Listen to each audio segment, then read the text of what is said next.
الحمد لله رب العالمين والصلاة والسلام على رسول الكريم أما بعد فأعوذ بالله من الشيطان الرجيم بسم الله الرحمن الرحيم وعن معاذ بن جبل أنه سمع رسول الله صلى الله عليه وسلم يقول من قاتل في سبيل الله فواق ناقة فقد وجبت له الجنة ومن جرح جرحا في سبيل الله أو نكب نكبة فإنها تجيء يوم القيامة كغارر ما كانت لونها الزعفران وريحها المسك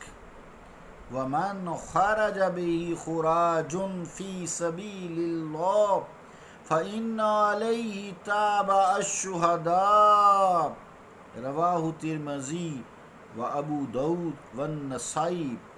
صدق اللہ و صدق رسول الکریم۔ عزیزان گرامی قدر، السلام علیکم ورحمۃ اللہ وبرکاتہ۔ حدیث پاک کا پہلے ترجمہ سماعت فرمائیں۔ روایت ہے حضرت معاذ ابن جبل سے، انہوں نے رسول اللہ صلی اللہ علیہ وآلہ وسلم کو فرماتے سنا کہ اللہ کی راہ میں اونٹنی دہنے کے وقفہ کے برابر جہاد کرے تو یقیناً اس کے لیے جنت واجب ہو گئی، اور جو اللہ کی راہ میں معمولی زخمی کیا جائے یا معمولی تکلیف دیا جائے تو وہ زخم قیامت کے دن اس سے زیادہ چمکدار ہوگا جیسا کہ تھا، اس کا رنگ زعفرانی ہوگا، اس کی خوشبو مشک کی سی ہوگی، اور جسے اللہ کی راہ میں پھنسی نکل آئے تو یقیناً اس پر شہیدوں کی مہر ہوگی۔ ترمذی، ابو داؤد، نسائی۔ اللہ اور اس کے رسول کا قول سچا ہے۔ عزیزان گرامی قدر، جو حدیث پاک میں لفظ استعمال ہوا ہے فواق، تو عربی میں فواق جانور کو دوبارہ دھونے یعنی اس کا دودھ نکالنے کو کہا جاتا ہے، اور ایک دفعہ دودھ نکالا پھر دوسری دفعہ دودھ نکالا، اس کے درمیان جو وقت ہے، وقفہ ہے، اسے عربی میں فواق بولتے ہیں۔ تو اس وقفہ سے مراد صبح شام ہے، چونکہ عموماً جو جانور ہیں صبح و شام ان کا دودھ نکالا جاتا ہے، دوہا جاتا ہے، ان کے درمیانی صبح و شام کا وقفہ ہو گیا۔ یہ ایک دفعہ دھونے کے بعد جب دوسری دفعہ انسان دھوتا اس کے درمیان کا وقفہ ہو گیا۔ پھر اونٹنی ہے، اس کی ایک الگ خصلت ہے، چونکہ یہاں لفظ ناقہ استعمال ہوا ہے۔ اونٹنی کو کچھ تھوڑا سا دودھ اس اونٹنی کا مالک نکالتا ہے، دھوتا ہے، پھر تھوڑا سا وقفہ دیتا ہے، پھر وہ دوبارہ دودھ اونٹنی اتار لیتی ہے اور اس کے تھنوں میں دودھ کھیری میں بھر جاتا ہے، اس سے وہ دوبارہ دھوتا ہے۔ یہ اتنے وقفے کو فواق کہا جاتا ہے، یہ چند منٹ ہی کا ہوتا ہے فواق، یا پھر اس کے اوپر اس کا بچہ چھوڑتے ہیں پھر بھی وہ دودھ اتار دیتے ہیں۔ یہ ویسے عام دوسرے بکری یا گائے یا بھینس کی جانوروں کی بھی ایسی خصلت ہے کہ بچوں کے لیے وہ دودھ بچا کے رکھتی ہیں، ماں جو ہوئی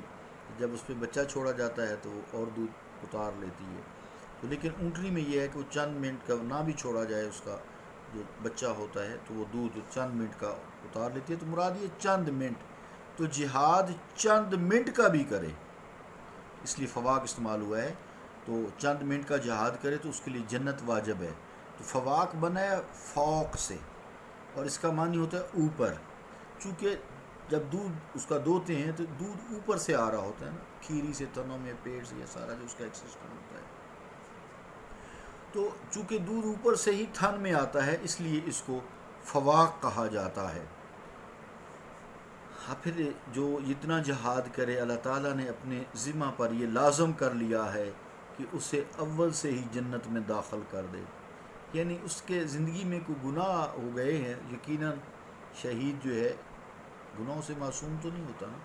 تو گناہوں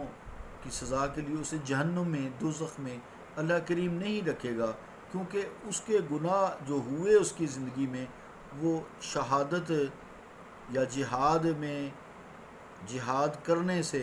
اس کے سارے گناہ معاف ہو چکے ہیں. اسے ایک لمحے کے لیے بھی اللہ رب العالمین جہنم میں نہیں رکھے گا. یہ جہاد کا ایک پل بھر چند منٹ کا درجہ ہے. تو عزیزان گرامی کے اندر ذرا غور کریں، وہ لوگ جو ہمیشہ جہاد میں رہتے ہیں ان کا مرتبہ کیا ہوگا، یا جنہوں نے بڑے لمبے لمبے جہاد کیے ہیں، غزوات دیکھیں آپ، سریے دیکھیں. آگے لفظ ہے نوکیبا نوکبا، دو لفظ ہو گئے نا، نوکیبا نوکبا تن. تو یہ جو لغت میں نوکیبا لفظ ہے یہ معمولی حادثہ یا معمولی تکلیف کو کہا جاتا ہے، زخم ہو یا کوئی اور تکلیف ہو. یہاں جراحت سے مراد وہ زخم ہے جو کفار کے ہاتھوں غازی کو پہنچتا ہے، اور نوکیبا سے مراد وہ زخم ہے جو انسان جہاد میں خود سے گر جاتا ہے یا اپنا ہی ہتھیار لگ جانے سے زخمی ہو جاتا ہے. حضور کریم صلی اللہ علیہ وسلم کو جیسے دندان مبارک شہید ہو گئے، انگلی پاک میں ایک دفعہ خون بھی نکل آیا، تو فرمایا تھا هل انت الا اصبع دعیت وفی سبیل اللہ ما نقیت. اب قیامت والے دن یہ ہوگا کہ جب وہ شہید اللہ کی بارگاہ میں پیش کیا جائے گا، وہ آئے گا نا جب شہیدوں کے گروہ میں، شہیدوں کے گروہ فتاتون افواجا، قرآن، تم گروہ در گروہ اس کے پاس چلے ہوگے، اللہ کریم کے پاس. یعنی جتنا اس کو زخم لگا تھا، زخم سرخ ہوتا ہے خون کی وجہ سے، تو وہ جتنا سرخ تھا اس سے زیادہ کہیں سرخ ہوگا تو چمکتا ہوگا. مقصد یہ ہے کہ جہاد میں چوٹ چاہے اتفاقی لگی ہے چاہے چوٹ کفار سے لگی ہے،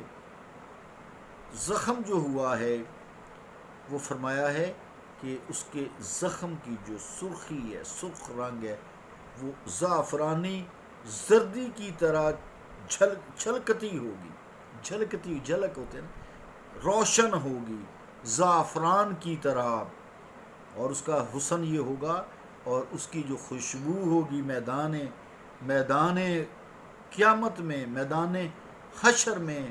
اس کا زخم مہکتا ہوگا، اور اس سے مشک کی، کستوری کی خوشبو جاری ہوگی. لوگ جب سونگیں گے تو کہیں گے یہ شہید ہے. کیا کمال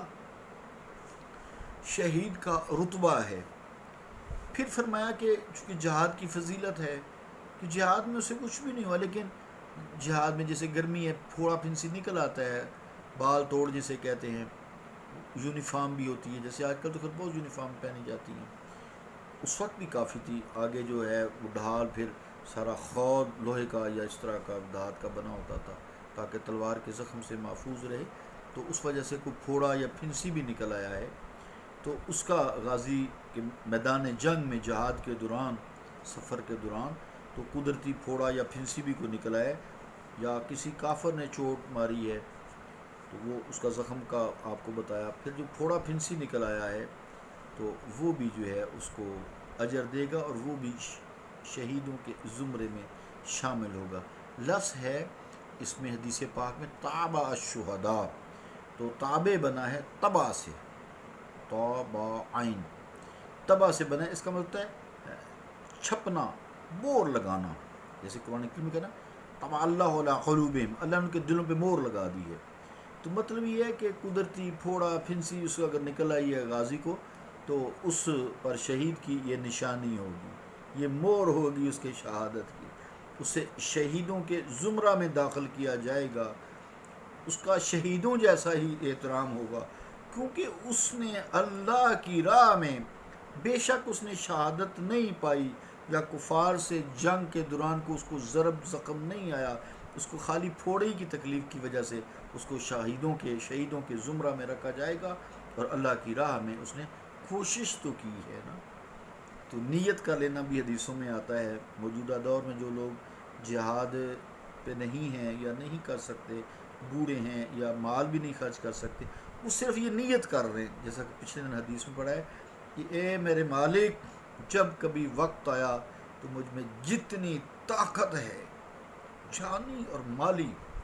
میں لڑا دوں گا. تیری بارگاہ میں پیش کر دوں گا. وہ بھی اگر حدیثوں میں ہے بستر پر مرے تو وہ بھی شہید ہے. اللہ رب العالمین ہمارے دلوں میں شہادت کا جذبہ موجزن رکھے، خاص طور سے اب قیامت کے قریب پرفتن دور ہیں. صلی اللہ تعالیٰ علی رسول خیر خلقہ محمد وعلی آلہ وصحابہ اجمعین برحمتک یا ارحم الراحمین.